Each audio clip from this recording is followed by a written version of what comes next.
Երեկ Տիգրան Ավինյանն ասում է. վստահ եմ, որ մենք կկառուցենք մետրոյի աջափնյակ կայարան։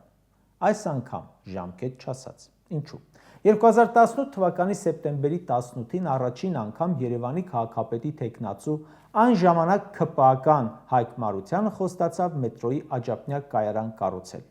2019 թվականի հունվարին Երևանի գլխավոր ճարտարապետ Արթուր Մեսչյանը հայտարարեց, որ մետրոյի 2 նոր կայարան կկառուցվի, ասաց, որ մինչև 19-ի վերջ կնախագծենք ավարտեն։ 22 թվականի դեկտեմբերի 13-ին Նիկոլը հայտարարեց. 24 թվականին պետք է սկսենք աջափնյակ կայարանի շինարարությունը։ 24-ին պետք է սկսեին։ 24-ի հունվարին մի հատ էլ Ավինյանը խոստացավ էլի 24-ին սկսել շինարարությունը։ 2025 թիվն է։ Խոստանում են, որ մի օր կսկսեն էլի, չգիտեն երբ։ Բայց զուգահեռ խոստանում են արհեստական բանականության զավոդ։ Խնդալու է, չէ՞։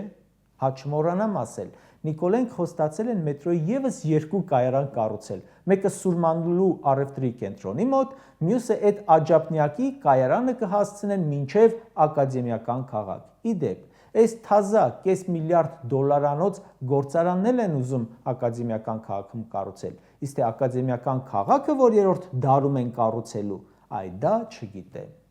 այսքան անլուրջ։